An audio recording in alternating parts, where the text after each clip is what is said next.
welcome to YouTube's favorite comic book channel, Cartoonist Kayfabe. My name is Ed Piskor. I'm Jim Rugg. Great issue of Punisher War Journal under the microscope today, man. Jim Lee, inked by Klaus Janson, but we got to let you guys know that we have a Patreon out there, and the biggest supporters on our Patreon get these videos before anybody else. Completely mitigates the kayfabe effect, because a lot of our King Kayfabers are watching us record this video in a live stream chat right now.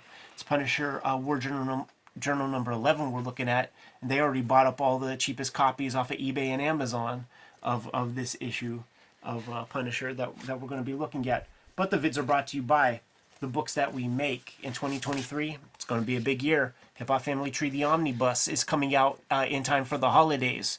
It's going to collect the 4 volumes of Hip Hop Family Tree that are out there, including 140 pages of additional artwork and material. A bunch of artwork that I made specifically for this edition. Please support that book. I'm extremely freaking proud of it. Red Room is going to start up again in May. It's covered a Red Room Crypto Killers issue number 1, Red Room Crypto Killers issue number 2 cover, panel 1 of the story. Man, you open it up, that's panel 2. Watchmen style. Murder on the Dark Web for Fun and Profit. There are 2 trade paperbacks of Red Room out there today. 3 volumes of X-Men Grand Design. And WYSIWYG is out there. Jimmy's going to have coming to you around my birthday time, man, in July. Street Angel Princess of Poverty is going to hit the stands, collecting all of Jim's Street Angel comics that were not collected in Street Angel Princess of Poverty. I mean, Street Angel Deadliest Girl Alive. You have both books. You have all of Jimmy's Street Angel content that he's ever created. He is the author of Hulk Grand Design and the artist behind the Plain Jane's shoujo manga. Now, let's look at something special, Jimmy. Punisher War Journal number 11. Starting off with that cover. First off, you see that this is straight off the racks, man. Straight off the newsstand. The reason I still have this comic is because it fell behind a dresser and got to stay unread for years, but until we moved and I was a more responsible human. Because I was scooping these comics up early. I was such a fan of Jim Lee on this stuff and just watching him grow. Like, he drew a fucking badass Punisher. I destroyed those comics to tatters. I destroyed my... Dude, I had the Venom issue, man, with the McFarlane joint. To tatters. The only reason this exists in any kind of unfloppy, shitty condition is because I lost it. That's so when funny. I was immature and small. Green hair. Red So eyes. weird. Do you think Janson colored this cover? I do. This Because pale yellow is one of his colors. It is, man. And doing adventurous things is a Klaus Janson staple. And doing something like red eyes and offsetting the red logo against green hair, this dark bluish gray, like that's a Klaus Janson color also. I think he's all over this. And the thesis statement of the day, the controversial statement of the day, man. Klaus Janson is Jim Lee's best inker. And when it comes to the Punisher and making this a gritty New York, Klaus Janson's the man for the job. I said it in that Jim Lee trading card joint when I did the introductory, the intro to that book. How cool it was to see Jim Lee inking Jim Lee. And there's a lot of people out there, man, with those hardened arteries.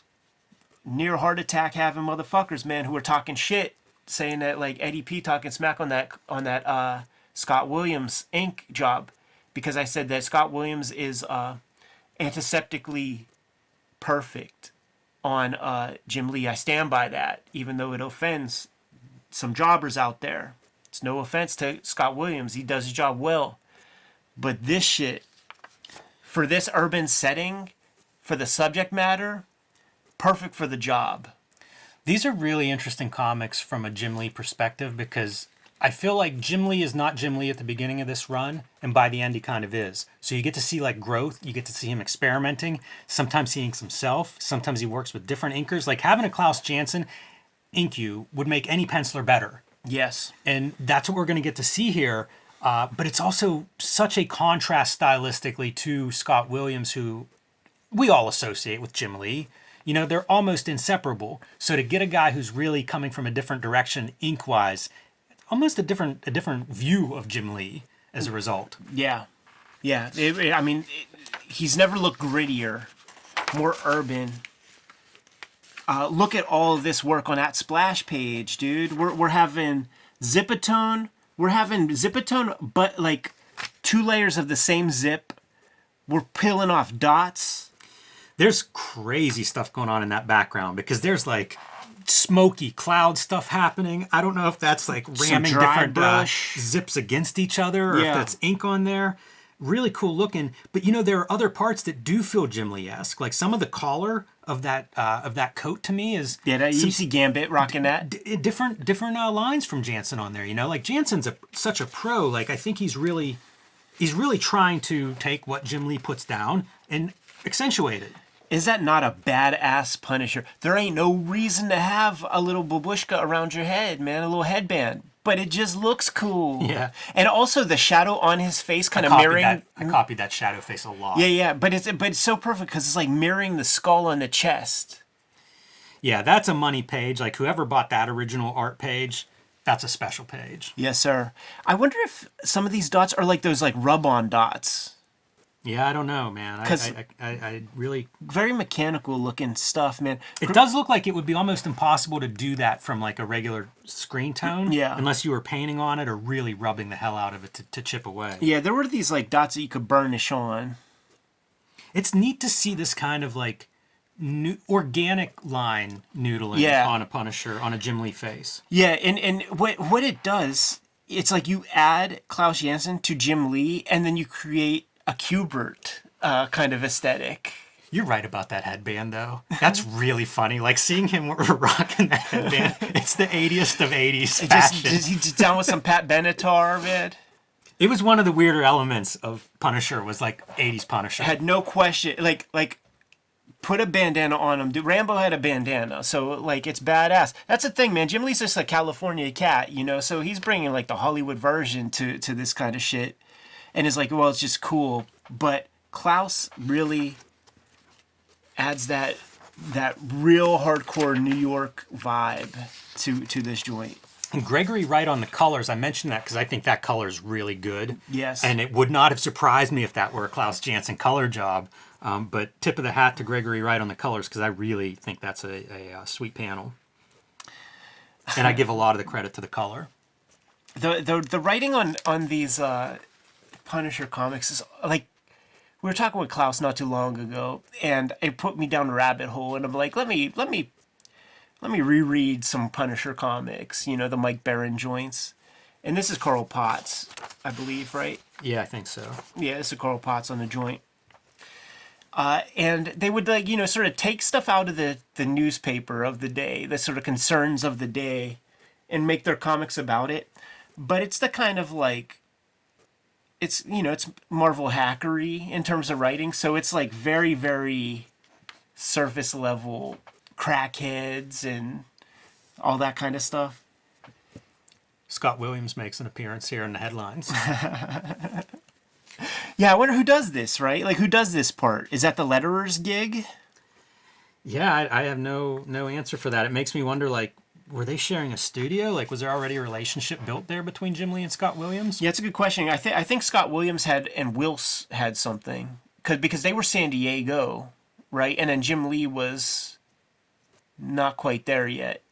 Yeah, I don't know. I don't know when that all comes together. It's these little bits where Klaus really helps shine and build this kind of gritty urban decay. This is one of those projects I'd be very curious to see if Klaus has pencils of what this looked like before he got hold of it. We gotta ask him.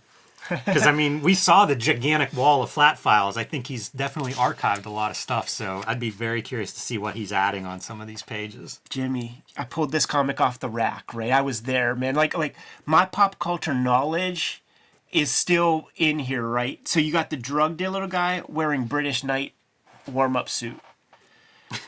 In second grade, this came out when I was in second grade. In second grade, like, British Knights were cool in first grade. In second grade, endorsement deal from MC Hammer. He's on the commercials. He has a cartoon with magic shoes and shit. They're British Knights. Instantly uncool. You could not be caught dead with British Knights after MC Hammer got that endorsement deal, man. So this is a bunch of like old heads who are removed saying, oh, what's cool? Oh yeah, that MC Hammer, he's cool. Do you know what the logo on his shirt is? I can't quite make it out. Who? Our British Knights guy. Like, it starts with an M. You can see it kind of clearly in some of the panels, but I don't recognize what it is. It's front and back. Yeah. But it's very, it's illegible. Yeah, I don't know. Punisher, Master of Disguise. Every issue, he's dressed up as something, man.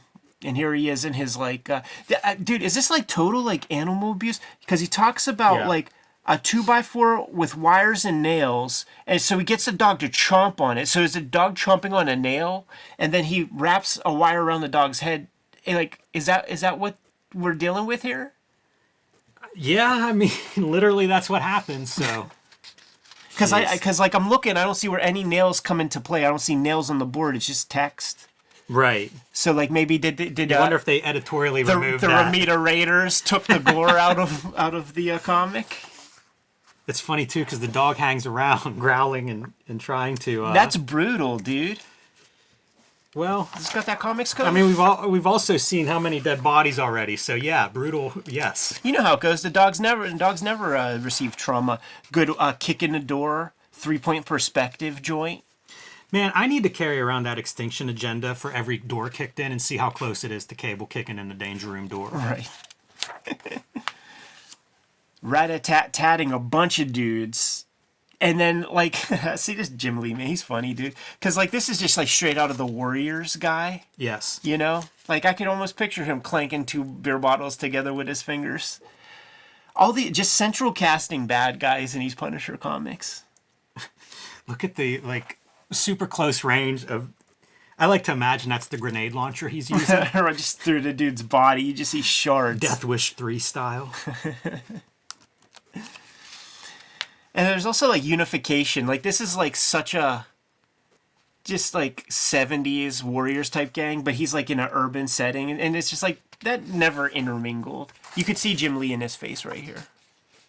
You can see some Jim Lee in that. Yeah, I can also see some Kubert in that. Uh-huh. Which is a really weird thing to see there. Yeah, the I'm wearing a leather vest and no shirt under it guy. Has there been one drug dealer that actually dressed that way ever? That's what I'm saying. It's like... It's such a like theatrical. Yeah, I mean, it's such a cliche in a way, but what's it go back to? Yeah. I that some of that stuff must have existed in New York because, like, I think of Sport in Taxi Driver and Scorsese. Like, I feel like he lives there. He should know. Maybe you're right, because it can't come from nowhere. Right. Also, like, Microchip needs to be on every FBI list because he is a fucking, like, Oklahoma City type, Waco, Texas guy, like, waiting to happen. Yeah. A portly loner incel guy who can get hold of the most fucked up weaponry. Like, there's a subtext to that dude that is extremely dark, especially, this is probably like 89. Yeah, 89. Second grade. And then, like, those early 90s with all the Ruby Ridge and all that, like, he's straight out of that shit, man. I like this page. Yeah. There's some nice pencils in terms of, like, I don't know, panel-to-panel storytelling. Totally. I feel like this stuff reads pretty well. It does. Again, like, this isn't totally formed Jim Lee. Like, there'll be stuff that we never see him do again. It's true. But there's some really strong stuff in here too. And you see both dudes on the page, like in panels like this. You see the Klaus, you see the Jim Lee in there. This little boot camp thing is. By the way, they're both deaf and have terrible tinnitus after this. Like, they are damaging themselves by not wearing ear protection with an indoor firing range like that. Right. Bad idea. Real bad. This Crime Line TV show with the boot camp thing. It's almost like those boot camps were like rich people do with their kids. Yeah. Just have the guys show up at 3 a.m. and kidnap your child and take them away because they're too much of a pain. But also straight out of central casting Arlie Emery just came Yes. out a year or two before, man. Full Metal Jacket. So like every boot camp instructor is this way, and I have examples in my life, man, of dudes from my neighborhood who a little bit older, man, old enough to go off to like Desert Storm, and they received no discipline from those boot camp dudes, and they laughed at those motherfuckers' faces with all their like rhetoric and talk and stuff. Yeah, they got in trouble. Yeah, they got KP duty. Yeah, they got punched in the stomach, but they were still laughing at those dudes and thought they were corny. And what I'm saying is, those dudes that I knew, one of them was a crack dealer. He didn't get no fucking discipline from these stagey douchebags. How much did Jim Lee like doing that page of all television cameras with Klaus Janson inks? Right, Like, yeah. knowing that he loves Frank Miller, I feel like this is just your dream page. He's still chasing it. Still chasing it, man. There's your boy Microchip. Yeah, with MIT. So, like, where did Ted Kaczynski go to school? I know he was kind of like a smarty pants also. I think he was a Harvard guy. Yeah, I think he was. I was thinking some Ivy League gimmick. That's where he got MK Ultra'd. Right. Is that a verb? How about the like half face with your portly fella? I like that. It's kind of like that Leonardo DiCaprio meme where it's like young Leo pointing and then it shows like the Django Unchained fat Leo. And this is Micro undermining Castle. Is that what it is? Yeah, man. He thinks that this guy's been rehabbed. He's gone through that system, and that maybe Frank shouldn't just go kill him. And so he sabotages him. You know, the van breaks down, and Micro's like, "Oh, I'm doing some explosive work. I can't really help you out." And Frank has a motorcycle to get there on time. Look at that drawing of Punisher. That is fantastic. Great colors. Yeah, I was gonna say once again, man, Gregory Wright with that green second light. Who would have thought, right? Pretty cool looking. Who would have thought to put that on there? Yeah, it would have been real easy to go yellow there, and I kind of love the green. It's such a weird, and it's great for a nighttime shadow highlight. And it's one of those what they call the analogous color combination, man, where you got just like that red, that one hot color amongst all the cools, and then we're gonna carry that red over into the sensor, you know, the sight. Yeah, it's another nice page by everybody. Here's the question, man: is the inker responsible for that little crosshair? I know. Klaus has been known to do his surprints. Yeah, it must be, right? I don't know who Colorist? else would have been... Colorist? I don't know. And look at Frank Casso decides, you know what? I'll keep tabs on him and we'll see. And I think he relies on Microchip can keep up with this guy, pointing to your Microchip's involved in a lot of illegal Yeah. activities.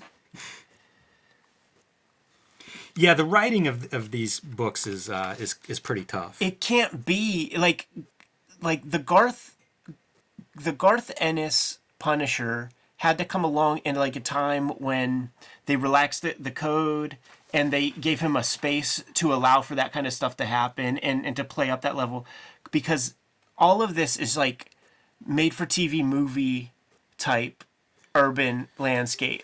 Yeah. Yeah, that's what it feels like. It's like a pre-peak TV kind of tone or something, you know? You want it to be satisfying in like these 22-page chunks, but also have some subplot for the next issue, and it makes for a very odd book. Yeah, and, you just know that anybody who's introduced is a Star Trek red shirt and will probably get killed. Because, like, what is this Scared Straight thing? It's almost like a backup feature. Yeah, just like a weird, like, 2-3 pager. And it's this group of cops who are trying to, like, scare gang members into going straight. And then they get exposed and get killed. Right. And by that's the it. gang members. And that's it. That's the comic. I assume it's followed up in a future issue, but it's just a peculiar, you know. This is these guys rallying. Like, once they realize it's the cops messing with them, they're like, let's get some revenge. Like, right. what is this? Yeah, I think, like, Homeboy gets shot down. Shot in the back. And I think they actually sympathize. Like, they're like, you know what? They killed our friend. Fuck those guys.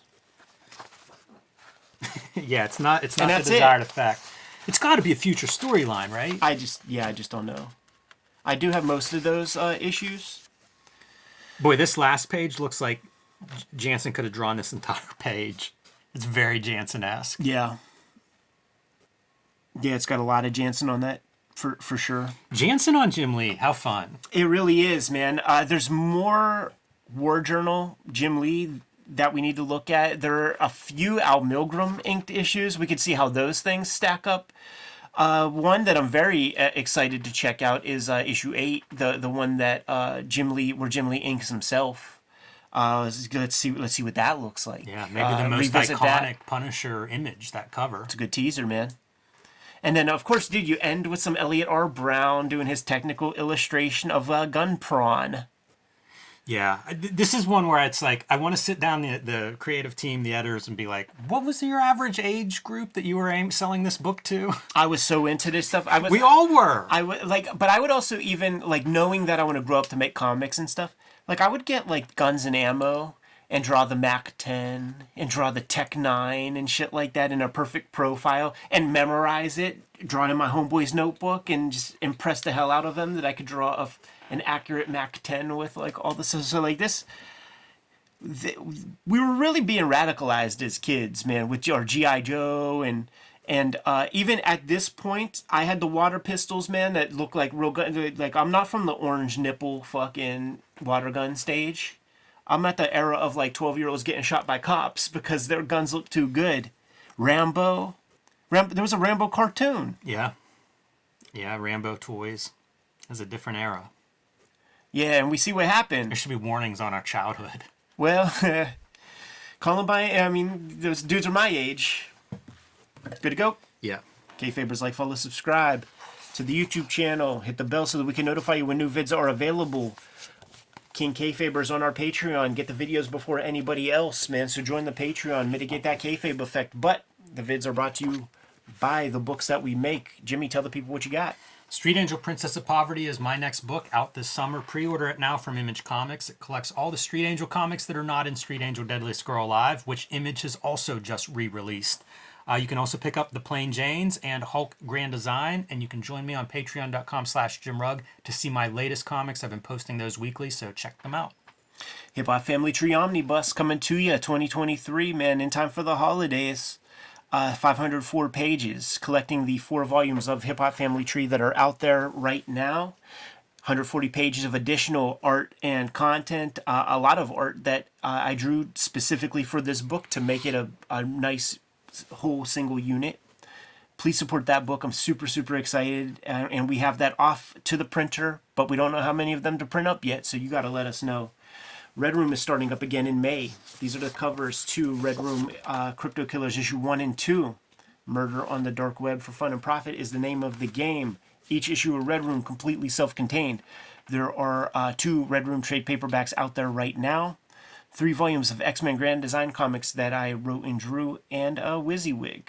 What else do we have going on, Jimmy? Subscribe to the Cartoonist Kayfabe newsletter at the links below this video. You can also find Cartoonist Kayfabe t-shirts, merchandise, hats, mugs, stickers, and lots more at our spread shop. That link is also under this video. All good ways to support the Cartoonist Kayfabe channel. Given those marching orders, we'll be on our way. Read more comics.